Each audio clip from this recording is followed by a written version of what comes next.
en 1931 vuelve a Jamaica. Eso sí que él lo cuenta, ¿no? En abierto y así, que, bueno, pues regresa a Jamaica y empieza a predicar y crea que al principio, antes de lo que serían las casas rastas o de que hubiera como el pináculo o existiera una comunidad Nyabingi o algo así, pues él funda lo que llama la Ethiopian Coptic Faith Mission, ¿no? La misión, pues Ethiopic Coptic Faith, que muchas veces también aparece, que lo podéis encontrar en algún libro, como la Ethiopic Coptic Church, porque es luego como otra cosa que también le cambia el nombre y tal, pero que viene a ser un poco lo mismo, ¿no?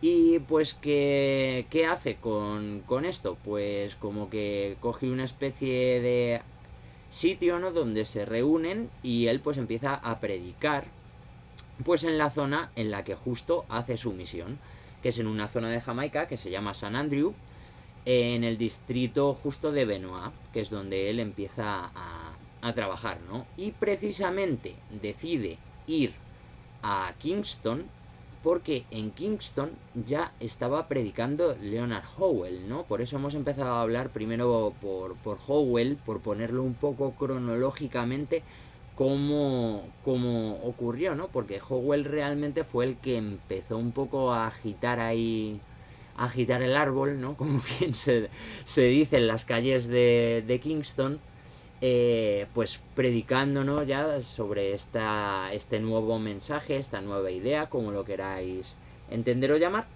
Y entonces, pues, precisamente Hibbert, llamado ya por eso, ese eco que se estaba haciendo de, oye, que hay un tío que se llama Howell, que por lo visto ha escrito un libro, la llave prometida, tal, que nos va a dar de nuevo, ¿no?, como a toda la gente negra y a toda la gente esclava del mundo, nos va a dar, ¿no?, como otra vez la llave de la libertad y tal. Pues un mensaje, ¿no?, siempre, que es precisamente pues lo que necesitaba esa gente escuchar.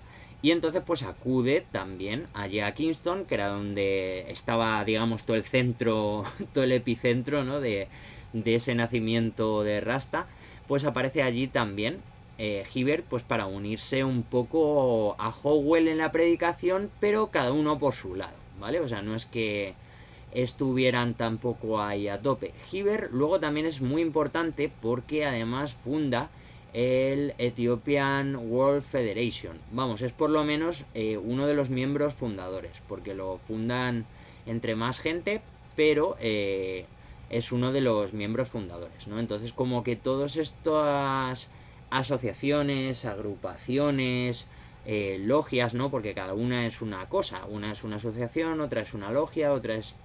Pero vamos, como que estaba implicado en todo este movimiento proetiópico, bastante también panafricanista, ¿no? Porque todo esto está íntimamente también relacionado con todo lo que ya había estado cuajando el señor Marcus Garvey con la UNIA y todo ese movimiento de la Black Star Liner y todo este rollo, ¿no? Como que digamos que ellos ya obviamente conocían a Garvey porque todo negro despierto de la época y más en el Caribe y en Jamaica, o sea, si no conocías a Garvey era un poco como te falta cultura general, ¿no? Porque precisamente Garvey, que es quizá no muy conocido en el mundo entero, nada más que por Rasta, pero si leéis a Malcolm X, Malcolm X es como que menciona todo el rato a Garvey. Se basa en Garvey, muchos discursos directamente de Malcolm X están basados en discursos de Garvey. O sea, no estoy llamando a Malcolm X plagiador, ni mucho menos, que Malcolm X es un grandísimo. Solo digo que antes de Malcolm X vino Garvey y que Garvey precisamente influenció a Malcolm X. O sea, él mismo lo dice, ¿no? Que era, o lo contaba, que era un referente para él gigante. Justo eso te iba a decir, que Garvey en su época fue un referente para los líderes que vinieron luego en cuanto a toda la que llamó la liberación negra del África y todo. Incluso cuando lees textos y demás por ahí, sé yo, relatos, artículos y todo, escuchas o lees periodistas de la época que hablan muy bien y muy intensamente de Garvey, ¿no? O sea, es un personaje muy reconocido, incluso por todo el movimiento que empezó con el tema de la repatriación y todo, pues a tal punto que sí, que líderes occidentales y líderes americanos, pues vieron en tema, entre comillas, peligro todo su poder y por eso sufrió tanto sabotaje y todo, porque era un líder reconocido y que eh, pisaba con pie de plomo, ¿entiendes? O sea, tampoco, que lo que pasa es que hoy en día se ha diluido un poco y hoy en día se conoce más por raza, es que lamentablemente incluso en la misma Jamaica, las nuevas generaciones tampoco ya conocen lo que es Garvey, tú ves entrevistas y noticieros del tema de Jamaica, que hacen preguntas y hay cosas de Garvey que yo creo que aquí los que estamos aquí sabemos más de las cosas que yo he escuchado responder. Lamentablemente se ha diluido la imagen de Garvey, si era un personaje súper, o sea, súper reconocido en la época, ¿no? Y Claro, otra cosa que, disculpa que te interrumpí, Ale, volviendo un poquito al tema atrás, el tema de la pasa que se interrumpió porque estaba muy interesante lo que estabas diciendo. Quizás podríamos este, jalar el hilo, el tema de que a lo mejor llegó el tema de la pandemia, también como con el mismo tema de todo lo que fue la construcción del canal de Panamá y todo, trajeron mano de obra de todas las islas, de todo, a lo mejor de ahí mismo fue llegando ese mismo movimiento, ¿no?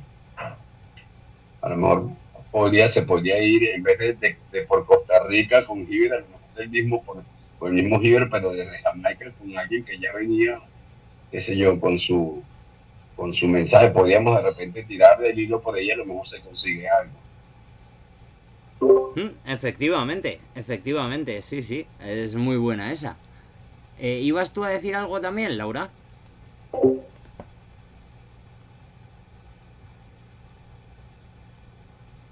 no, sí que cuando yo empecé a leer sobre Marcus Garvey y todo esto, y la sombra que le había hecho, pero que a bien, porque había cogido su mismo mensaje, el discurso de Martin Luther King. Entonces, claro, también son figuras muy importantes y que la gente recuerda esos últimos que las han dicho, ¿no? Pero son las mismas palabras dichas una y otra vez.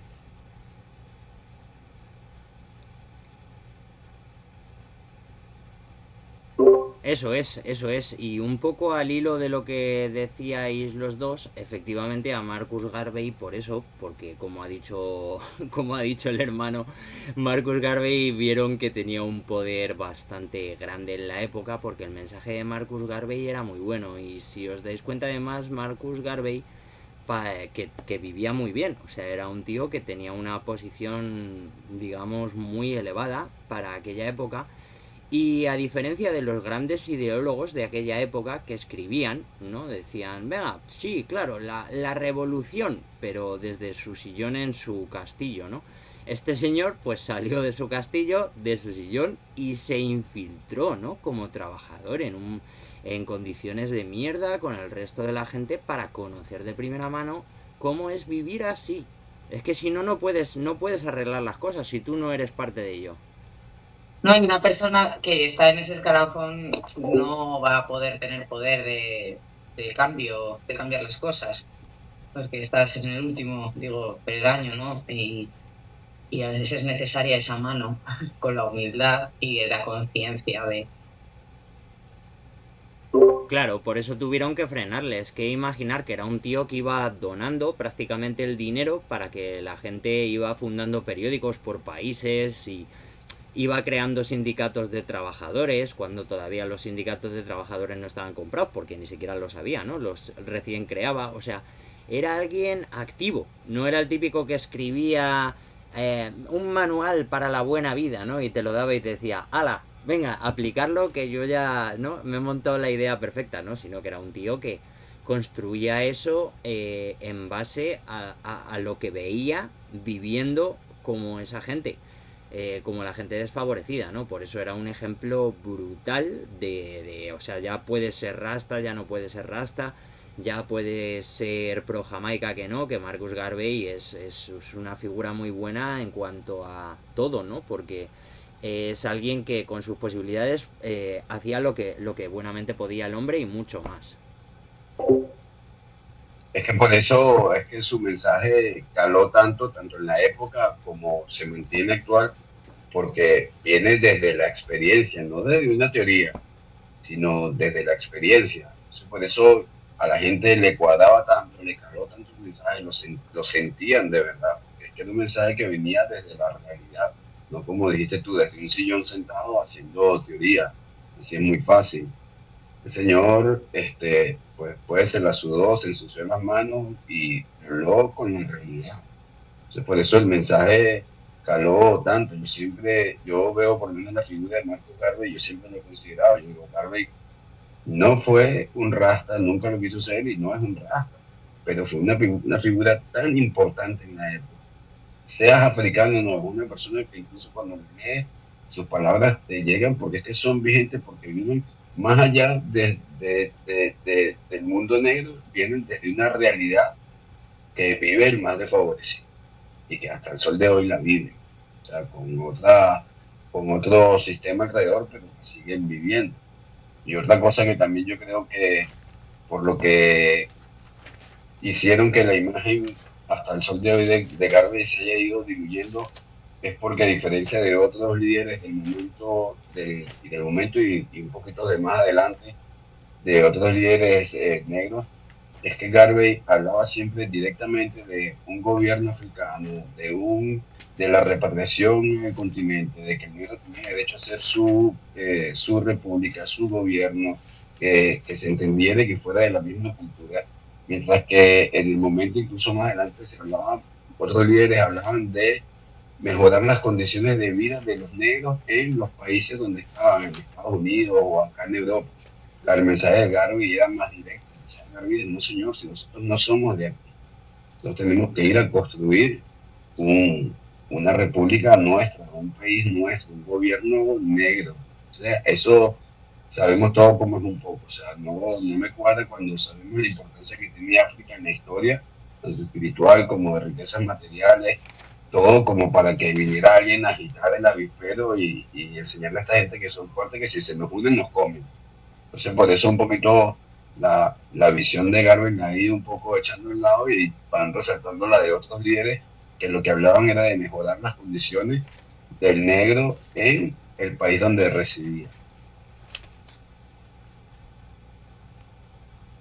Eso es clave, porque además a donde le desacreditaron a Garvey fue si, entre otras cosas, por lo de la compañía de barcos que él emprendió para precisamente poder llevar a cabo esa repatriación, ¿no? Porque si ya le estaban haciendo bastante boicot, él decía, bueno, pues tenemos que hacérnoslo todos nosotros, ¿no? Es decir, desde adquirir y comprar barcos hasta esto, hasta el otro, entonces por lo visto le hubo ahí como bastantes boicots y eso, y sí, al final acabó en la cárcel, como acusado de estafa, acusado de tal, de que sí de blanqueo, pues de las cosas que le podían meter, ¿no? Y le intentaron meter más, pero pues zafó de muchas porque claro, eran prácticamente pues como pruebas preparadas, pero que ya sabéis cómo es esto, ¿no? Que cuando el sistema te quiere colocar una prueba, pues chimpún, te meten dos y te quedas con cara de bobo. Pero claro, el mensaje de Garvey siguió allí en Jamaica, ¿no? Y precisamente esta gente habían ya nacido un poco con esa idea, ¿no? Porque pensar que, como ha dicho el hermano, Marcus Garvey llegó a todo el mundo, por lo menos él se movió por lo que es todo el Caribe. Entendiendo como América y todo Sudamérica, Centroamérica, llegó hasta ahí un montón de países en una misión también pues que pues eso, de agitar a la gente, de despertarles, de decirles, oye, mira, ¿qué es esto?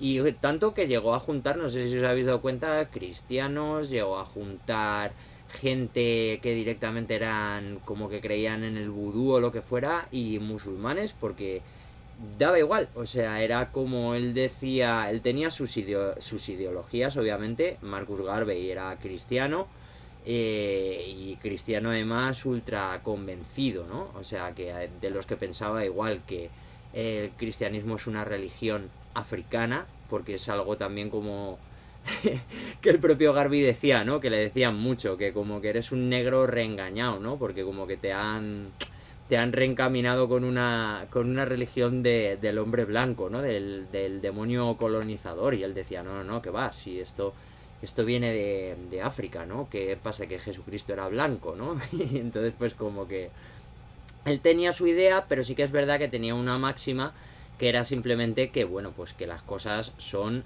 correctas o incorrectas y que tener en opresión a la gente y currando en la mierda y en unas condiciones malas, pues no debía seguir siendo así. Por eso decía que la figura de Garvey, ya sea fuera de la espiritualidad, fuera de Rasta, fuera de todo, simplemente como un luchador social, como un verdadero político, ¿no? Porque eso es realmente lo que debería hacer un político.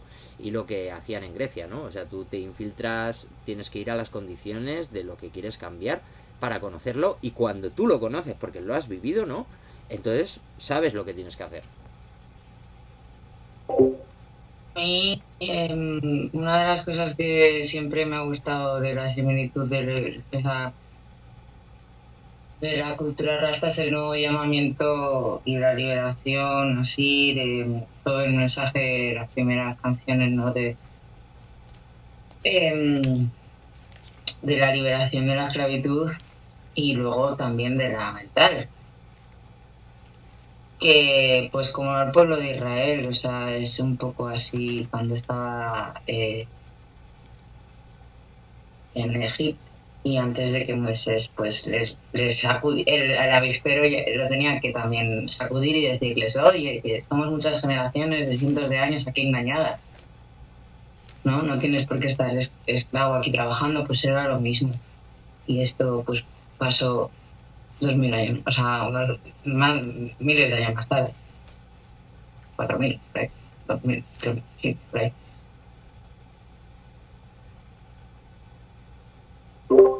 Pues sí. Tienes todas las razones. Siempre un poco como la misma historia, ¿no? Y hoy en día como que somos todos cautivos de mentalmente, porque como tú bien has dicho, es eso.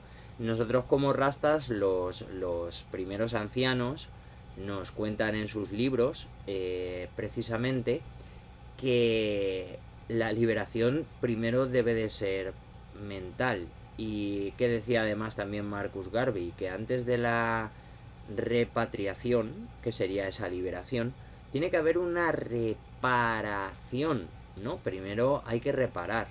Entonces, eso si lo entendemos físicamente, al más puro estilo físico, obviamente es como eso de lo que llevan hablando todos los países que han sido saqueados, que es de una compensación moral y económica, ¿no? Es decir, ustedes han venido aquí, han saqueado, han violado, han matado, se han llevado nuestros tesoros, nuestras cosas valiosas, cosas de nuestra cultura, devuélvanoslas y bueno, pues una pequeña compensación, ya no solo económica, sino moral. Es decir, pues que salga el líder de hoy en día de ese país o de esa institución y que por lo menos diga, sí, es verdad, fuimos muy malos y nos llevamos todos. Pido perdón en nombre de mis antepasados, ¿no? Pues como es lo que tanto llevan pidiendo años, ¿no? Que a la reina de Inglaterra que haga, o a tantos otros países también. A España también se lo han pedido y se ha bajado los pantalones también con algún país sudamericano, ¿no? Con el que ahora nos llevamos bien, pues nos hemos bajado nosotros, España, como con Colón y todo esto, ¿no? Pues nos hemos bajado los pantalones y hemos devuelto ciertos tesoros también a ciertos países y tal, ¿no? Como con eso de la reparación, porque es verdad que primero hay que reparar, es como con lo de la mente, ¿no? Si queremos liberar nuestra mente, es decir, repatriarla de nuevo y llevarla con Dios, primero hay que repararla, porque tenemos la mente tan estropeada que no conecta con Dios. Entonces primero se repara y luego se repatria.